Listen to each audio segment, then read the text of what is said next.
Hello students, আশা করি সবাই এখন ভালো আছো, সবাই বাড়িতেই আছো। যাই হোক, এখন আমরা বায়োটেকনোলজি ক্লাস 12 এর পার্টটা পড়া শুরু করেছি। সেখানে আমরা প্রথমে পড়েছিলাম প্লাজমিড ভেক্টর। প্লাজমিড ভেক্টরের মধ্যে PBr322 সম্পর্কে বলেছি। PBr322 নামটা কি করে এলো সেটা একটু দেখি। PBR322 এই নামটা কি করে এসছে?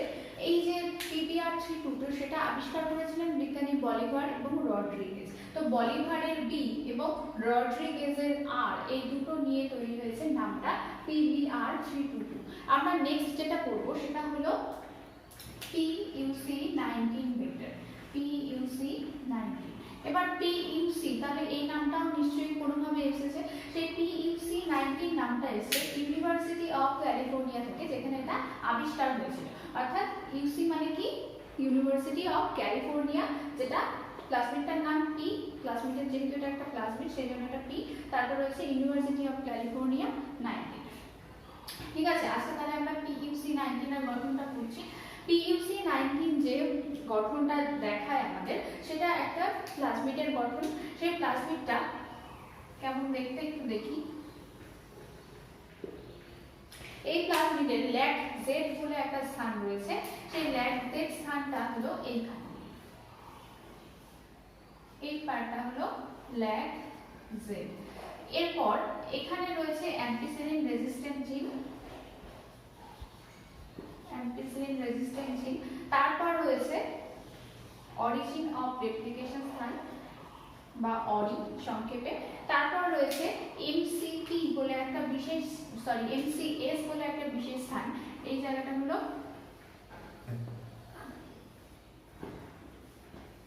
এমসিএস, যার ফুল ফর্মটা হলো multiple cloning site. Multiple cloning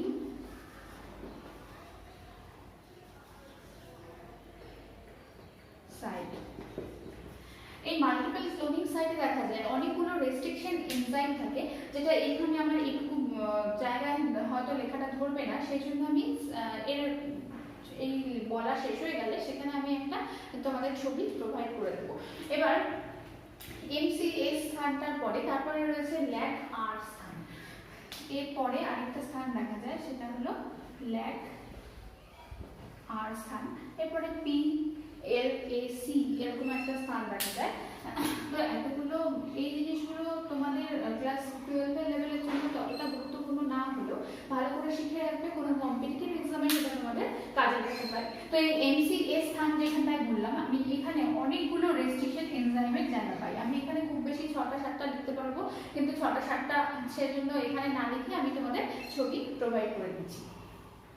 এখানে কয়েকটা এনজাইম যেমন খুব বিখ্যাত এনজাইম, যেগুলো তোমরা নাম জানো অলরেডি, সেগুলো যেমন ইকো আর1, ব্যাম H1, এই এনজাইমগুলো এখানে থাকে। যেহেতু মাল্টিপল ক্লোনিং সাইট বলেছে, এখানে অনেকগুলো রেস্ট্রিকশন সাইট রয়েছে, তাহলে যে কোনো জায়গায় রেস্ট্রিকশন সাইট থেকে আমি কি করতে পারি, অসংখ্য জিন এখানটায় অসংখ্য উপায়ে ঢোকাতে পারি। তো একটা রেস্ট্রিকশন এনজাইম ঢুকিয়ে দিয়ে কাট করে সেই পার্টিকুলার জিন ঢুকালাম, বা আমার যদি ইচ্ছে হয় অন্য রেস্ট্রিকশন সাইট দিয়ে কাটবো, সেটা দিয়েও কাটতে পারি। ঠিক আছে, এর পরের পার্টে তাহলে আমি কি দেখাচ্ছি না, এই PUC19 জিনের একটা ছবি দেখাচ্ছি। ছবিতে যেটা দেখতে পাচ্ছ সেটা হলো PUC19 ক্লোনিং ভেক্টর। ছবিটা বোর্ডে পুরোটা আঁকা সম্ভব নয় বলে এখানে দিলাম। এখানে ভালো করে ছবিটা লক্ষ্য করো। এখানে APR বলে যে টাইপটা রয়েছে, তারপরে যে ছবিটা দিলাম সেকেন্ড ছবিতে দেখতে পাচ্ছ এখানে অ্যাম্পিসিলিন রেজিস্ট্যান্ট জিন রয়েছে, আর একটা অরিজিন অফ রেপ্লিকেশন সাইট। তারপর রয়েছে ল্যাগ জেড জিন, আর সেটা হলো মার্কারের কাজ করছে। আর রয়েছে MCS বা মাল্টিপল ক্লোনিং সাইট, যেখানে অনেকগুলো লাইন ধরে রেস্ট্রিকশন এনজাইমের নাম লেখা রয়েছে। PUC19 পড়ার পর আমরা এখন পড়বো ব্যাকটেরিয়া ফাজ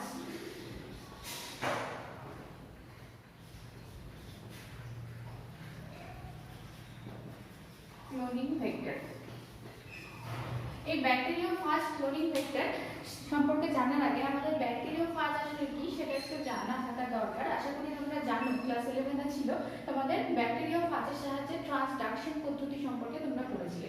ব্যাকটেরিওফাজ অ্যাকচুয়ালি কি একটা ভাইরাস। তো এই ব্যাকটেরিও ভাইরাস, এই নাম এরকম হওয়ার কারণ কি, ও কি করতে পারে না, এই যেহেতু একটা ভাইরাস, এ কি করতে পারে, ইনফেক্ট করতে পারে কাকে না, ব্যাকটেরিয়াকে ইনফেক্ট করতে পারে।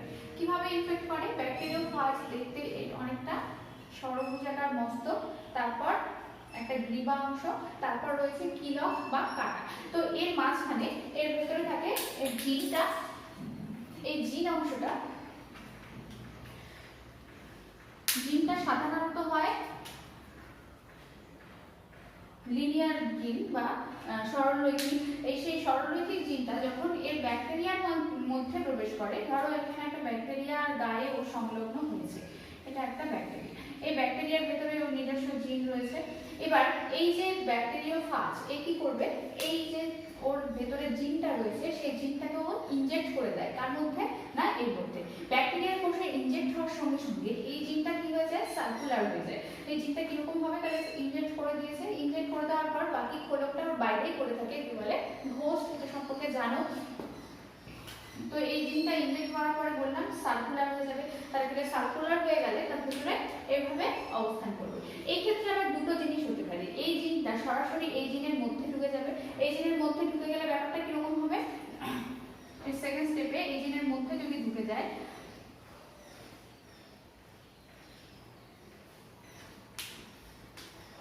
এই জিনের মধ্যে ঢুকে গেলে ব্যাপারটা হবে অনেকটা এরকম, একে বলে লাইসোজেনি।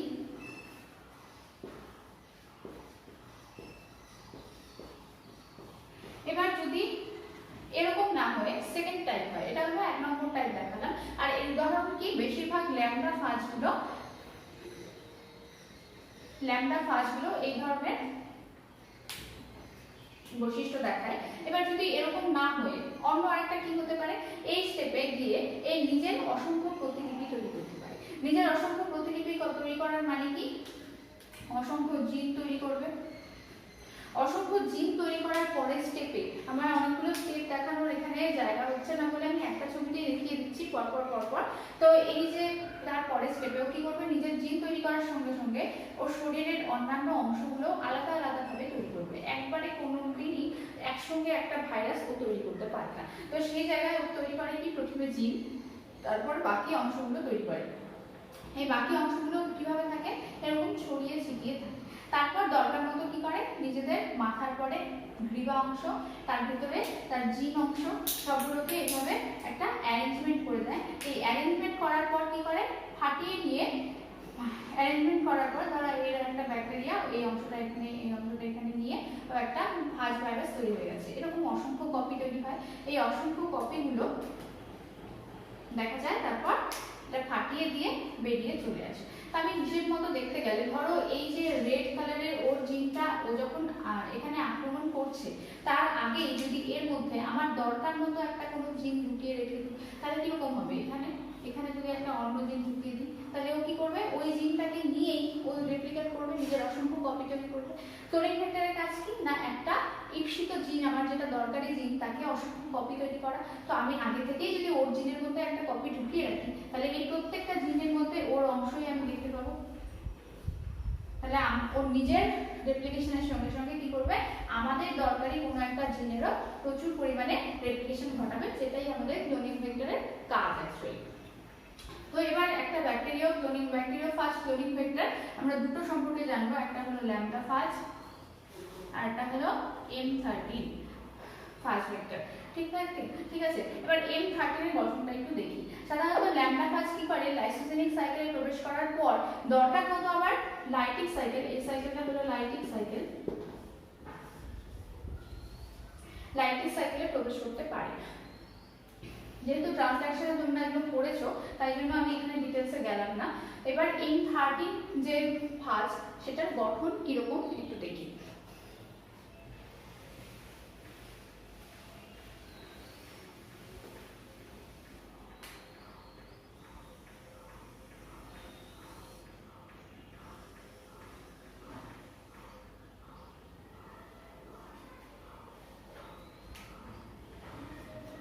আমরা আছি M13 ফাজ ভেক্টর। এই M13 ফাজ ভেক্টরটা কিরকম সেটা একটু দেখা যাক। M13 ফাজ ভেক্টরের মধ্যে দেখা যায় এখানে অরিজিন অফ রেপ্লিকেশনের সাইট দুদিক থেকে অরিজিন অফ রেপ্লিকেশন, অর্থাৎ দুদিক থেকে প্রতিলিপি গঠন হতে পারে। একটা প্লাস, যেটা কি হয় ঘড়ির কাঁটার দিকে এর প্রতিলিপি তৈরি করে, আর একটা হয় মাইনাস, যেটা ঘড়ির কাঁটার বিপরীত দিকে এর প্রতিলিপি তৈরি করে। তাহলে এখানে দুই ধরনের প্রতিলিপি গঠন হয়, সেই জন্য একটা অরি প্লাস, একটা অরি মাইনাস দিয়ে চিহ্নিত করা হয়। এরপর রয়েছে M13। যখন ভাইরাস জিন সম্পর্কে আমরা জানবো, সবসময় মনে রাখবে M13 এ থাকে 11টি জিন। 11টি জিনের মধ্যে কাজ আবার বিভিন্ন রকম হয়। তার মধ্যে একটা জায়গায় দেখলাম অরিজিন অফ রেপ্লিকেশন রয়েছে, বাকি 11টা জিন আমরা এখানে কোথায় কোথায় থাকে সেটা একটু দেখার চেষ্টা করি। তাহলে এই একটা স্ট্র্যান্ড বা তন্ত্র, ডিএনএ এই একটা স্ট্র্যান্ড। আমরা কি দেখেছি, ব্যাকটেরিয়ার মধ্যে প্রবেশ করার সঙ্গে সঙ্গে এটা কি হয়ে যায়, সার্কুলার বা গোলাকার আকৃতি ধারণ করে। তো অরিজিন অফ রেপ্লিকেশনের এর পরের পার্টটা এখানে হয় 2 নম্বর জিন। এই 2 নম্বর জিনের ঠিক ভেতরে আরেকটা অংশ ঢুকে থাকে, সেই অংশটা হলো 10 নম্বর জিন। রোমানে লিখছি সবগুলো। এই 10 নম্বর জিনের পর তারপরে যে পার্টটা থাকে, এখানে মনে রাখবে কখনোই 1 2 3 4 করে কিন্তু থাকছে না। 10 নম্বরের পর দেখা যায় এখানে হয় 5 নম্বর, 5 এর পরে হয় 7 নম্বর, 7 এর পর হয় 9 নম্বর, 9 নম্বরের পর হয় 8 নম্বর। এমনি এদিক থেকে দেখি, এইখানে প্রথমে আসে 4 নম্বর, 4 এর পর এখানে হয় 1 নম্বর, আর 1 নম্বরের মাঝে এই যে পার্টটা, এই পার্টে ঢুকে থাকে 11 নম্বর। ঠিক আছে, এই 11 নম্বর এখানটায় দিলাম। এই একের পরে এখানে আবার আসে 6। কটা হলো, 1 2 3 4 5 6 7 8 9 10টা হলো, আর একটা রয়েছে এইখানটায়, সেটা হলো 3 নম্বর। তো আমাদের 11টা জিন মিলে গেল। এবার এই যে 11টা জিন দেখলাম, এই 11টা জিনের কাজ আবার বিভিন্ন রকম।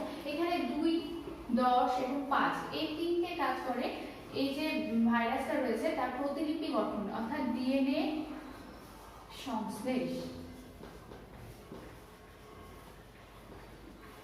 বা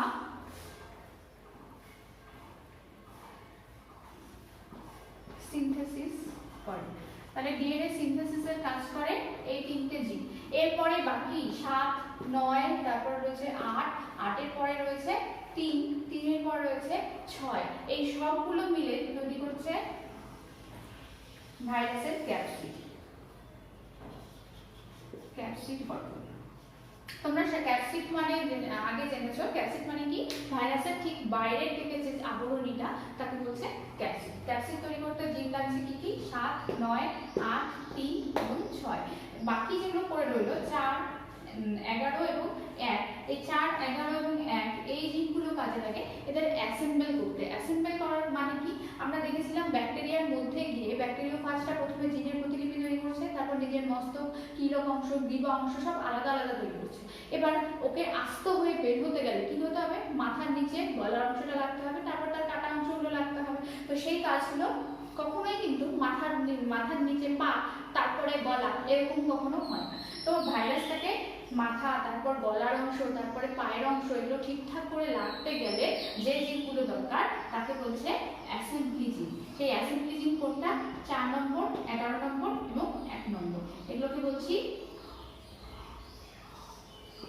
অ্যাসেম্বলি জিন। এই গেল M13 এর গঠন।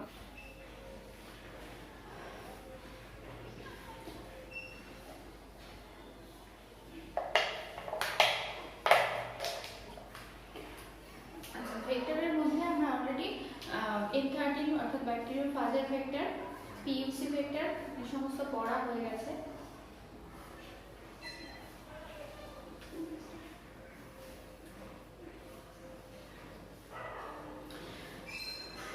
M13 ব্যাকটেরিয়াল ফাজ ক্লোনিং ভেক্টরের পর আমরা পড়বো এখন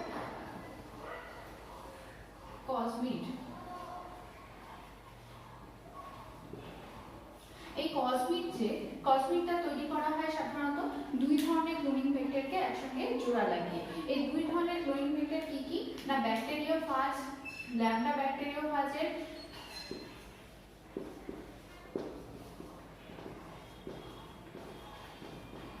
ল্যাম্ডা ব্যাকটেরিওফাজ ক্লোনিং ভেক্টর,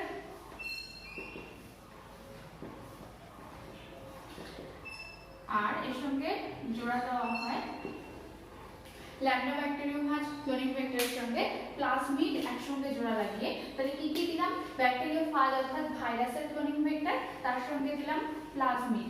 এই দুজনকে জোড়া লাগিয়ে ল্যাম্ডা ব্যাকটেরিওফাজ ক্লোনিং ভেক্টর ও প্লাজমিড এই দুজনকে জোড়া লাগিয়ে কসমিড তৈরি করা হয়। এই কসমিডটা আবার অনেক বড় ডিএনএ একসঙ্গে ক্যারি করতে পারে। ভেক্টর মানে কি? ক্যারি করে এক জায়গা থেকে অন্য জায়গায় নিয়ে যাবে। তো এই কসমিড যে ব্যাকটেরিওফাজ কসমিড ক্লোনিং ভেক্টর, এটা দেখা যায় 40 kilo base pair DNA carry করে এক জায়গা থেকে মানে এক কোষ দেহ থেকে অন্য কোষে নিয়ে যেতে পারে। ঠিক আছে, এরপরে কসমিডের পরে কিছু আর্টিফিশিয়াল ক্রোমোজোম রয়েছে।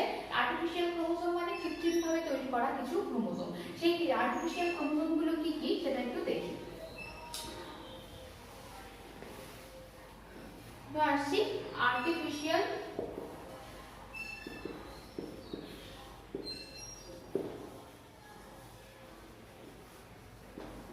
ক্রোমোজোম। আর্টিফিশিয়াল ক্রোমোজোম মূলত আমরা যেগুলো ব্যবহার করি সেগুলোর মধ্যে আছে ব্যাক অর্থাৎ ব্যাকটেরিয়াল আর্টিফিশিয়াল ক্রোমোজোম, অর্থাৎ ব্যাকটেরিয়া থেকে পাওয়া যাচ্ছে। এই ব্যাকটেরিয়াল আর্টিফিশিয়াল ক্রোমোজোম যেটা, তার মধ্যে থাকে origin of replication site, bacterial artificial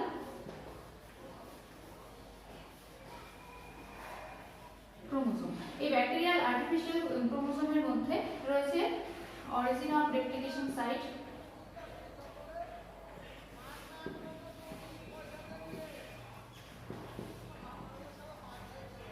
origin of replication রয়েছে, আর কিছু রয়েছে সিলেক্টেবল মার্কার বা চয়নযোগ্য মার্কার।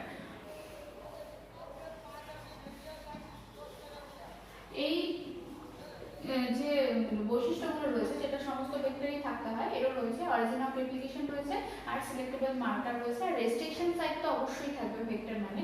তো এই ব্যাকটেরিয়াল আর্টিফিশিয়াল ক্রোমোজোম এটা দেখা যায় 30 কিলো বেস পেয়ার এরকম কোনো ডিএনএ কে ক্যারি করে মানে বহন করে অন্য একটা কোষের মধ্যে নিয়ে যেতে পারে। তো এই গেল ব্যাকটেরিয়াল আর্টিফিশিয়াল ক্রোমোজোম। এরপরে রয়েছে আচ্ছা ব্যাকটেরিয়াল, যেহেতু ব্যাকটেরিয়া কি না প্রোক্যারিওট, তাহলে এটা কোথায় কাজে লাগবে? প্রোক্যারিওটদের মধ্যে লাগবে। তো প্রোক্যারিওটদের ক্ষেত্রে জিন বহনের কাজে ব্যাকটেরিয়াল আর্টিফিশিয়াল ক্রোমোজোম কাজে লাগছে। এবার আসি ইস্ট আর্টিফিশিয়াল ক্রোমোজোম।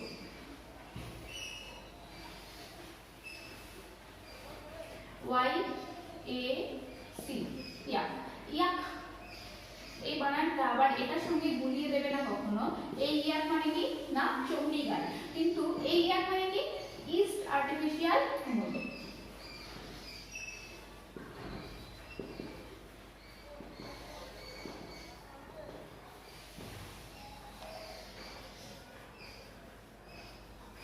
এই ইস্ট আর্টিফিশিয়াল ক্রোমোজোম, ইস্ট কি? এ কিন্তু প্রোক্যারিওট নয়, এ ইউক্যারিওট। তো ইস্ট আর্টিফিশিয়াল ক্রোমোজোম ইস্টের ক্রোমোজোম থেকে বানানো হয়েছে।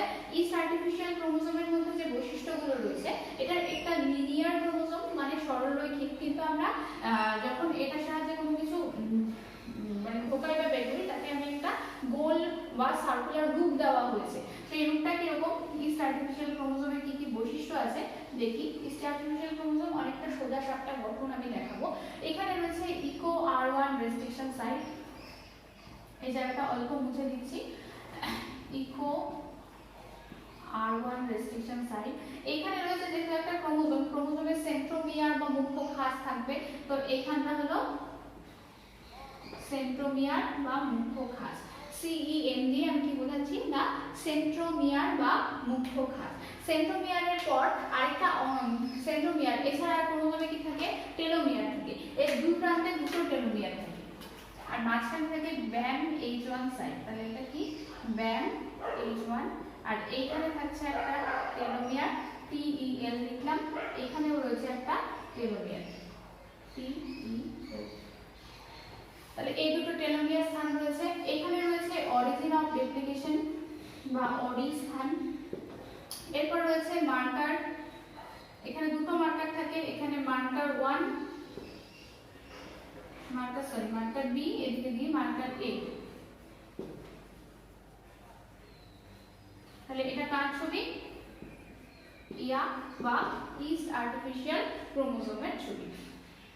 এর সাহায্যে আমরা অনেক বড় কোনো ডিএনএ অংশকেও নিয়ে যেতে পারি। যেমন এটার হিসেবটা হয় mega base pair. Mega base pair kilo base পেয়ারের থেকেও বড়, প্রায় 2 mega base pair of the DNA কে আমরা এর সাহায্যে স্থানান্তর করতে পারি। এই গেল ইস্ট আর্টিফিশিয়াল ক্রোমোজোম। তোমরা এটা তুলে নাও, তারপর আমি পরেরটা বলছি। ইস্ট আর্টিফিশিয়াল ক্রোমোজোমের পর যেটা পড়বো সেটা হলো হিউম্যান আর্টিফিশিয়াল ক্রোমোজোম।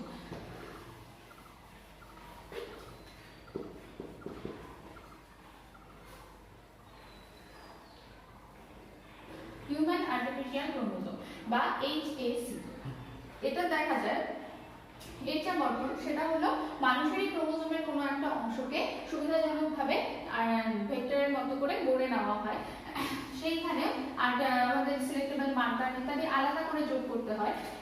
রেস্ট্রিকশন সাইটের স্থানও রয়েছে। এই হিউম্যান আর্টিফিশিয়াল ক্রোমোজোমের সাইজ সাধারণত এটা নিজেদের সাইজ হয় 1/10 কার অফ হিউম্যান ক্রোমোজোম। তো 1/10 অংশ বা 15 ভাগের 1 ভাগ বা 10 ভাগের 1 ভাগ অংশ। মানুষের বেস পেয়ারের সংখ্যা কত ডিএনএ তে? প্রায় 3 লক্ষ। 3 লক্ষের 10 ভাগের 1 ভাগ, তাও কিন্তু যথেষ্ট বড় ধরনের হয়। আর হিউম্যান আর্টিফিশিয়াল ক্রোমোজোমের একটাই সুবিধা হলো হিউম্যান আর্টিফিশিয়াল ক্রোমোজোমের সাহায্যে মানুষের মধ্যে বা জিন থেরাপির সাহায্যে যে আমরা রোগগুলো সারানোর জন্য ডাক্তাররা চিকিৎসা করেন, সেই জিন থেরাপির কাজে এটা ভীষণভাবে ব্যবহার করা হয়। আর্টিফিশিয়াল ক্রোমোজোমের কথা গেল, এছাড়া আরো দুটো ভেক্টর রয়েছে। একটা হলো শাটেল ভেক্টর আর একটা হলো প্লাজমিড। এই শাটেল ভেক্টর আর প্লাজমিড সম্পর্কে বলি এবার। প্রথমে রয়েছে শাটেল। শাটেল মানে কি?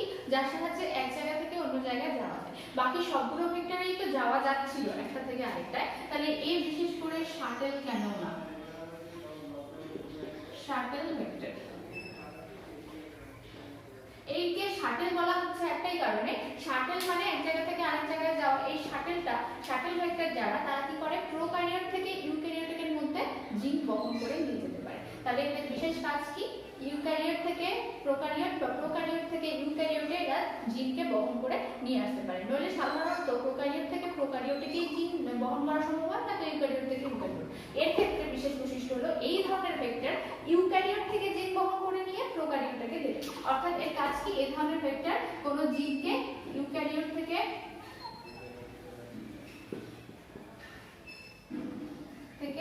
প্রোক্যারিওটে বহন করে নিয়ে যাবে। তো এই শাটেল ভেক্টরের একটা উদাহরণ দিচ্ছি, যেমন স্যাকারোমাইসিস সেরেব্রিসি অর্থাৎ ইস্টের শাটেল ভেক্টর। তাহলে একটা উদাহরণ হলো ইস্ট শাটেল ভেক্টর। আর শাটেল ভেক্টর বলার সময় একটা জিনিস আমাদের মনে রাখা দরকার, যে ইস্ট শাটেল ভেক্টর কোথা থেকে কোথায় জিনটা নিয়ে যায়। এই নিয়ে যায় স্যাকারোমাইসিস সেরেব্রিসি থেকে